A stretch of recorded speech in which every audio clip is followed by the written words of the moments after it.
ಸ್ನೇಹಿತರೆ, ಒಂದು ಬಾರಿ ತಾಯಿ ಸರಸ್ವತಿ ದೇವಿಯು ಬ್ರಹ್ಮದೇವರ ಬಳಿ ಬಂದು ಒಂದು ಪ್ರಶ್ನೆಯನ್ನು ಕೇಳ್ತಾರೆ. ಹೇ ಸ್ವಾಮಿ, ನೀವು ಈ ಸೃಷ್ಟಿಯನ್ನು ರಚಿಸಿದ್ದೀರಾ. ನೀವು ನಿಮ್ಮ ಮನಸ್ಸಿನಿಂದ ಜೊತೆಗೆ ಶರೀರದ ಪ್ರತಿಯೊಂದು ಅಂಗಗಳಿಂದ ಅನೇಕ ಋಷಿಮುನಿಗಳನ್ನು ಸೃಷ್ಟಿಸಿದ್ದೀರಾ. ಜೊತೆಗೆ ಅನೇಕ ಪ್ರಕಾರದ ಸುಂದರಿಯರು, ಗಂಧರ್ವರು, ಜೊತೆಗೆ ದೇವತೆಗಳನ್ನು ಸಹ ಸೃಷ್ಟಿ ಮಾಡಿದ್ದೀರಾ. ನೀವೇ ಸ್ತ್ರೀಯರಿಗೆ ಸೌಂದರ್ಯವನ್ನು, ಚಂಚಲತೆಯನ್ನು ನೀಡಿದ್ದೀರಾ.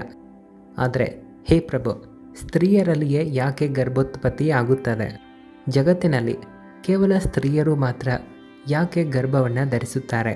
ಇದರ ಹಿಂದಿರುವಂಥ ಕಾರಣ ಆದರೂ ಏನಿದೆ? ಈ ಕಷ್ಟವು ಕೇವಲ ಯಾಕೆ ಸ್ತ್ರೀಯರು ಮಾತ್ರ ಅನುಭವಿಸಬೇಕು? ಆಗ ಬ್ರಹ್ಮದೇವರು ಮುಗುಳ್ನಗುತ್ತಾ ಈ ರೀತಿ ಹೇಳುತ್ತಾರೆ. ಹೇ ದೇವಿ ಸರಸ್ವತಿ, ನೀವು ಇಂದು ಸರಿಯಾದ ಪ್ರಶ್ನೆಯನ್ನೇ ಮಾಡಿದ್ದೀರಾ. ಇಲ್ಲಿ ಈ ಒಂದು ಮಾತು ಸತ್ಯವೇ ಆಗಿದೆ. ಜಗತ್ತಿನಲ್ಲಿ ಎಲ್ಲ ರೋಗಗಳು, ಕಷ್ಟಗಳಿಗಿಂತ ಗರ್ಭಧಾರಣೆಯ ಕಷ್ಟವೇ ದೊಡ್ಡದಾಗಿರುತ್ತೆ. ಗರ್ಭ ಧರಿಸಿದಾಗ ಸ್ತ್ರೀಯರಿಗೆ ಅಧಿಕವಾದ ನೋವು ಉಂಟಾಗುತ್ತದೆ. ಈ ವಿಷಯದ ಮೇಲೆ ನಾನು ನಿಮಗೆ ಪ್ರಾಚೀನ ಕಾಲದ ಒಂದು ರಹಸ್ಯವನ್ನು ಹೇಳ್ತೀನಿ.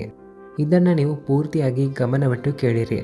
ಯಾವ ಸ್ತ್ರೀಯರೆಲ್ಲ ಈ ಕಥೆಯನ್ನು ಕೇಳುತ್ತಾರೋ ಅವರಿಗೆ ಅತ್ಯಂತ ಗುಣವಂತ, ರೂಪವಂತ ಪುತ್ರನ ಪ್ರಾಪ್ತಿಯಾಗುತ್ತದೆ. ದೇವಿ ಸರಸ್ವತಿ ಈ ರೀತಿ ಹೇಳುತ್ತಾರೆ. ಹೇ ಪ್ರಭು, ಈ ಕಥೆಯನ್ನು ನಾನು ಗಮನವಿಟ್ಟು ಕೇಳ್ತೀನಿ. ದಯವಿಟ್ಟು ಈ ಕಥೆಯನ್ನು ನನಗೆ ಹೇಳಿರಿ. ನಂತರ ಬ್ರಹ್ಮದೇವರು ಹೇಳ್ತಾರೆ. ಹೇ ದೇವಿ, ಪುಲಸ್ತ್ಯನ ಜನ್ಮವು ನನ್ನ ಕಿವಿಗಳಿಂದ ಆಗಿತ್ತು. ಬ್ರಹ್ಮದೇವರ ಮಾನಸ ಪುತ್ರರಲ್ಲಿ ಪುಲಸ್ತ್ಯರು ಒಬ್ಬರಾಗಿದ್ದರು. ಬ್ರಹ್ಮದೇವರು ಈ ರೀತಿ ಹೇಳ್ತಾರೆ.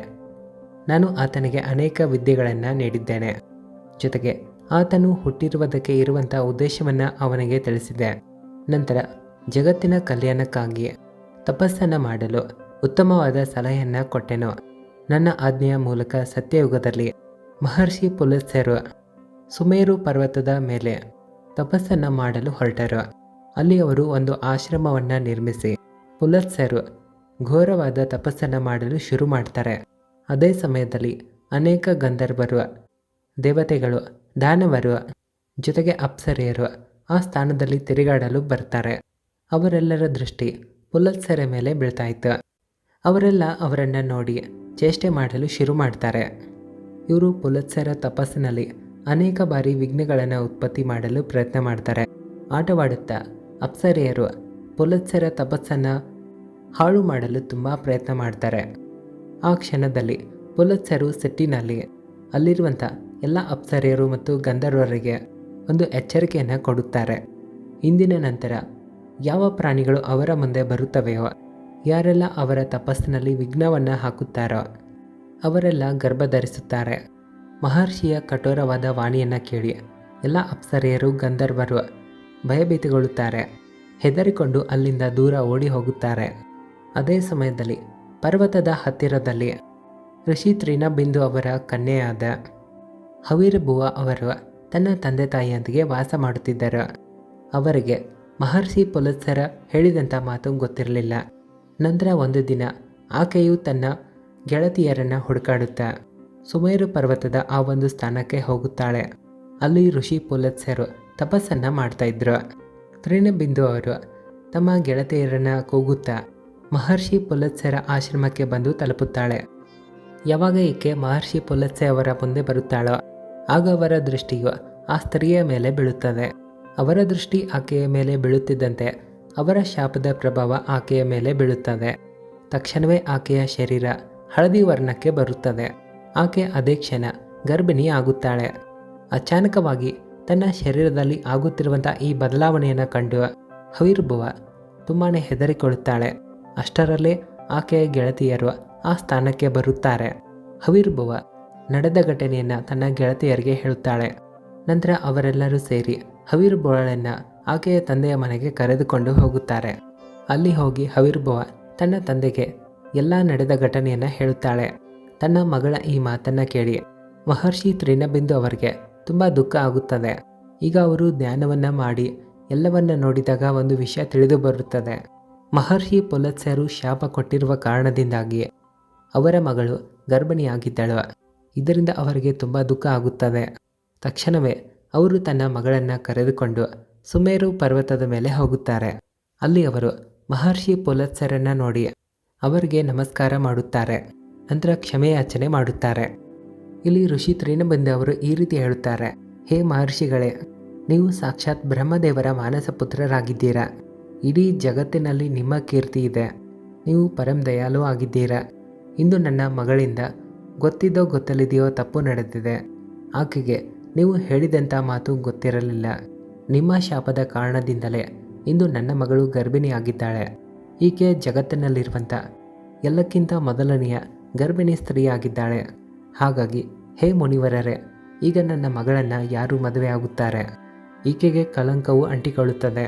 ಹಾಗಾಗಿ ನಾನು ನಿಮ್ಮ ಬಳಿ ಪ್ರಾರ್ಥಿಸುತ್ತಿದ್ದೇನೆ, ನೀವು ನನ್ನ ಮಗಳನ್ನು ಹೆಂಡತಿಯ ರೂಪದಲ್ಲಿ ಸ್ವೀಕಾರ ಮಾಡಿರಿ. ನನ್ನ ಮಗಳು ಸರ್ವಗುಣ ಸಂಪನ್ನನಾಗಿದ್ದಾಳೆ. ಅವಳ ಮನಸ್ಸಿನಲ್ಲಿ ಸ್ವಲ್ಪ ಕೂಡ ದೋಷ ಇಲ್ಲ. ಆಕೆ ಗೊತ್ತಿಲ್ಲದೆ ನಿಮ್ಮ ಶಾಪವನ್ನು ಸ್ವೀಕಾರ ಮಾಡಿದ್ದಾಳೆ. ಈಕೆ ಯಾವತ್ತಿಗೂ ನಿಮ್ಮ ಸೇವೆಯಲ್ಲಿ ನಿರತರಾಗಿರ್ತಾಳೆ. ಈ ರೀತಿಯಾಗಿ ಋಷಿ ತ್ರಿನಬಿಂದು ಅವರು ಆದರಪೂರ್ವಕವಾಗಿ ಮಹರ್ಷಿಯ ಪುಲತ್ಸರಲ್ಲಿ ವಿನಂತಿ ಮಾಡಿಕೊಳ್ತಾರೆ. ತ್ರಿನಬಿಂದು ಅವರ ಆದರ ಸತ್ಕಾರವನ್ನು ಕಂಡು ಮಹಾಮುನಿ ಪುಲತ್ಸರು ಒಲಿಯುತ್ತಾರೆ. ಹವಿರ್ಭು ಅವರಿಗೆ ನೀಡಿದಂಥ ಶಾಪದ ಕಾರಣದಿಂದಾಗಿ ಅವರಿಗೆ ತುಂಬ ದುಃಖ ಆಯಿತು. ನಂತರ ಅವರು ಋಷಿ ತ್ರಿನಬಿಂದು ಅವರಿಗೆ ಆಶ್ವಾಸನೆಯನ್ನು ನೀಡುತ್ತಾ ಈ ರೀತಿ ಮಾತನ್ನು ಹೇಳ್ತಾರೆ, ಹೇ ಮುನಿವರರೇ, ನಿಮ್ಮನ್ನು ನಾನು ತುಂಬ ಮೆಚ್ಚಿದ್ದೇನೆ. ನನ್ನ ಶಾಪದ ಕಾರಣದಿಂದಲೇ ನಿಮ್ಮ ಕನ್ಯೆ ಗರ್ಭಿಣಿಯಾಗಿದ್ದಾಳೆ. ಹಾಗಾಗಿ ನಿಮ್ಮ ಕನ್ಯೆಯನ್ನು ನಾನು ನನ್ನ ಹೆಂಡತಿಯ ರೂಪದಲ್ಲಿ ಸ್ವೀಕಾರ ಮಾಡುತ್ತೇನೆ. ಇನ್ನು ಮುಂದೆ ನೀವು ಚಿಂತೆ ಮಾಡಬೇಡಿ. ಈ ರೀತಿಯಾಗಿ ಮಹರ್ಷಿ ಪುಲತ್ಸರು ಋಷಿ ತ್ರಿನಬಿಂದು ಅವರ ಕನ್ಯೆಯನ್ನು ಅಂದರೆ ಹವಿರ್ಭುವನ್ನು ಹೆಂಡತಿಯ ರೂಪದಲ್ಲಿ ಸ್ವೀಕಾರ ಮಾಡುತ್ತಾರೆ. ನಂತರ ತ್ರಿನಬಿಂದು ಅವರ ಕನ್ಯೆಯಾದ ಹವಿರ್ಭುವ ಮಹರ್ಷಿ ಪುಲತ್ಸರೊಂದಿಗೆ ಅವರ ಆಶ್ರಮದಲ್ಲಿ ಇರಲು ಶುರು ಮಾಡುತ್ತಾಳೆ. ಹಗಲು ರಾತ್ರಿ ಒಳ್ಳೆಯ ಮನಸ್ಸಿನಿಂದ ಅವರ ಸೇವೆಯನ್ನು ಮಾಡಲು ಶುರು ಮಾಡ್ತಾಳೆ. ಮಹರ್ಷಿ ಪುಲತ್ಸರು ಕೂಡ ದೇವಿ ಹವಿರ್ಭು ಅವರ ನಿಸ್ವಾರ್ಥ ಸೇವೆ, ಪತಿವ್ರತೆ ಧರ್ಮ ಮತ್ತು ಭಕ್ತಿಗೆ ಒಲಿಯುತ್ತಾರೆ. ಅವರಿಗೆ ಈ ರೀತಿ ಹೇಳುತ್ತಾರೆ, ಹೇ ದೇವಿ, ನಾನು ನಿಮ್ಮ ಸೇವೆ ಮತ್ತು ಭಕ್ತಿಯನ್ನು ಮೆಚ್ಚಿದ್ದೇನೆ. ಹಾಗಾಗಿ ನಾನು ನನಗೆ ಸಮಾನವಾದ ಪುತ್ರ ಪ್ರಾಪ್ತಿಯ ವರದಾನವನ್ನು ಕೊಡುತ್ತಿದ್ದೇನೆ. ಯಾವ ಸಮಯದಲ್ಲಿ ನೀನು ನನ್ನ ಮುಂದೆ ಬಂದಿದ್ದೆಯೋ ಆ ಸಮಯದಲ್ಲಿ ನಾನು ವೇದಗಳ ಪಾಠವನ್ನು ಮಾಡುತ್ತಿದ್ದೆ. ನೀನು ವೇದಗಳ ಶ್ರವಣವನ್ನು ಮಾಡಿದ್ದೀಯ. ಹಾಗಾಗಿ ನಿನ್ನ ಪುತ್ರನು 4 ವೇದಗಳಲ್ಲಿ ಪಾರಂಗತನಾಗುತ್ತಾನೆ. ಇಡೀ ಜಗತ್ತಿಗೆ ವೇದಗಳ ಜ್ಞಾನವನ್ನು ಕೊಡುವಂಥವನಾಗುತ್ತಾನೆ. ನಿನ್ನ ಪುತ್ರ ಈ ಇಡೀ ಜಗತ್ತಿನಲ್ಲಿ ವಿಸರ್ವಾಸ ಹೆಸರಿನಿಂದ ಪ್ರಸಿದ್ಧಿಯಾಗುತ್ತಾನೆ.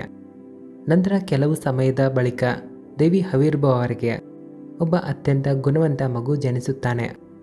ಮಹರ್ಷಿ ಪುಲತ್ಸರ ಮಾತಿನ ಅನುಸಾರವಾಗಿ ಆ ಪುತ್ರನಿಗೆ ವಿಶ್ರವಾಸ ಅಂತ ಹೆಸರು ಇಡಲಾಯಿತು.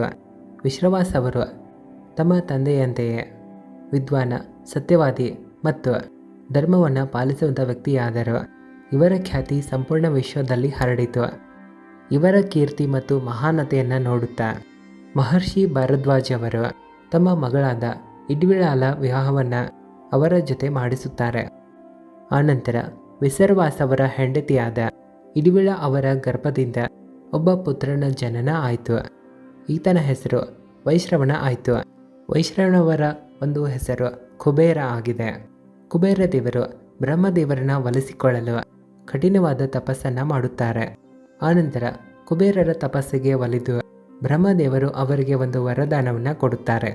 ಇವರನ್ನು ಉತ್ತರ ದಿಕ್ಕಿನ ಸ್ವಾಮಿ ಜೊತೆಗೆ ಧನಾಧ್ಯಕ್ಷನನ್ನಾಗಿ ಮಾಡಿದ್ದರು.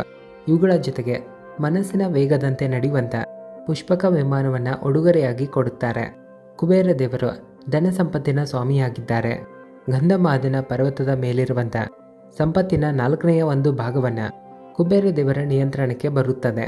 ಕುಬೇರ ದೇವರು ಆ ಧನ ಸಂಪತ್ತಿನ 16ನೇ ಭಾಗವನ್ನು ಮನುಷ್ಯರಿಗೆ ನೀಡಿದರು. ಮಹರ್ಷಿ ವಿಶ್ವ ಅವರ 2ನೇ ಹೆಂಡತಿ ಕೈಕಸಿ ಆಗಿದ್ದಾರೆ. ಒಂದು ಬಾರಿ ಭಗವಂತನಾದ ಶಿವನು ತಾಯಿ ಪಾರ್ವತಿ ದೇವಿಗೋಸ್ಕರ ಒಂದು ಸುಂದರವಾದ ಅರಮನೆಯನ್ನು ನಿರ್ಮಿಸುತ್ತಾರೆ. ಇದಕ್ಕೆ ಲಂಕಾ ಅಂತ ಹೆಸರಿಟ್ಟರು.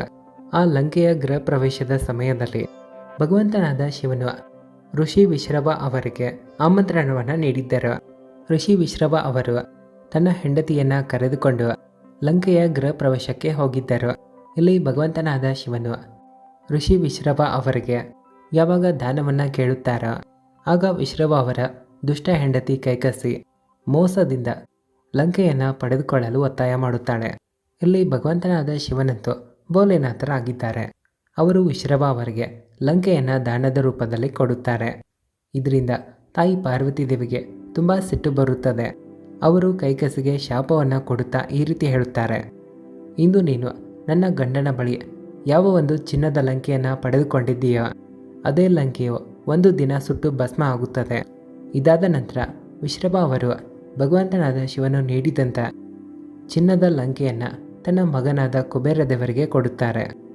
ಆದರೆ ನಂತರ ಕೈಕಸಿಯವರ ಮಗನಾದ ರಾವಣನು ಕುಬೇರನಿಂದ ಆ ಲಂಕೆಯನ್ನು ಪಡೆದುಕೊಳ್ತಾರೆ. ಆದರೆ ತ್ರೇತಾಯುಗದಲ್ಲಿ ಭಗವಂತನಾದ ಶಿವನ ಅವತಾರ ಆದ ಆಂಜನೇಯ ಸ್ವಾಮಿಯವರು ಆ ಚಿನ್ನದ ಲಂಕೆಯನ್ನು ಸುಡುತ್ತಾರೆ. ಬ್ರಹ್ಮದೇವರು ಈ ರೀತಿ ಹೇಳುತ್ತಾರೆ, ಹೇ ದೇವಿ, ಈ ರೀತಿಯಾಗಿ ಮಹರ್ಷಿ ಪುಲತ್ಸಿ ಅವರ ಶಾಪದ ಕಾರಣದಿಂದಾಗಿ ಜಗತ್ತಿನಲ್ಲಿರುವಂಥ ಸ್ತ್ರೀಯರು ಗರ್ಭಿಣಿಯಾಗುತ್ತಾರೆ. ನಾನು ಜಗತ್ತಿನಲ್ಲಿರುವಂಥ ಎಲ್ಲ ಸ್ತ್ರೀಯರನ್ನು ಪುರುಷರಿಗಿಂತ ಅಧಿಕವಾಗಿ ಸಹನಶೀಲರನ್ನಾಗಿಸಿದ್ದೇನೆ. ಅವರಲ್ಲಿ ಎಲ್ಲ ದುಃಖಗಳನ್ನು ಸಹಿಸಿಕೊಳ್ಳುವಂಥ ಸಾಮರ್ಥ್ಯ ಇದೆ. ಇದು ಪುರುಷರಿಗಿಂತ ಅಧಿಕವಾಗಿದ್ದು, ಹಾಗಾಗಿ ಸ್ತ್ರೀಯರನ್ನು ರಚಿಸಲು ನನಗೆ ಅಧಿಕವಾಗಿ ಸಮಯ ಬೇಕಾಯಿತು. ಗರ್ಭ ಧರಿಸುವುದು ಸ್ತ್ರೀಯರಿಗಾಗಿ ಇದು ಶಾಪದ ರೂಪದಲ್ಲಿ ಒಂದು ವರವೇ ಆಗಿದೆ. ನಾನು ಸ್ತ್ರೀಯರಲ್ಲಿ ಮಮತೆ ಮತ್ತು ಪ್ರೀತಿಯ ಭಾವನೆಯನ್ನು ಹಾಕಿದ್ದೇನೆ. ಈ ಮೂಲಕ ಸ್ತ್ರೀಯರು ತಮ್ಮ ಮಕ್ಕಳ ಲಾಲನೆ ಪಾಲನೆಯನ್ನು ಮಾಡುತ್ತಾರೆ. ಈ ಜಗತ್ತಿನಲ್ಲಿ ಸ್ತ್ರೀಯರನ್ನು ಯಾರೊಂದಿಗೂ ಹೋಲಿಸಲು ಸಾಧ್ಯವಿಲ್ಲ. ಸ್ತ್ರೀಯರೇ ಈ ಜಗತ್ತಿನಲ್ಲಿ ಆಧಾರವಾಗಿದ್ದಾರೆ. ಹಾಗಾಗಿ ಈ ಜಗತ್ತಿನಲ್ಲಿ ಎಲ್ಲಕ್ಕಿಂತ ಸರ್ವಶ್ರೇಷ್ಠ ರಚನೆಯು ಸ್ತ್ರೀಯರೇ ಆಗಿದ್ದಾರೆ. ಸ್ನೇಹಿತರೆ, ಈ ಕಥೆಯ ಬಗ್ಗೆ ನಿಮ್ಮ ಅನಿಸಿಕೆಯನ್ನು ಕಮೆಂಟ್ ಮಾಡಿ ತಿಳಿಸಿರಿ. ಹಾಗೆ ಎಲ್ಲರಿಗೂ ಶೇರ್ ಮಾಡಿ. ಧನ್ಯವಾದಗಳು.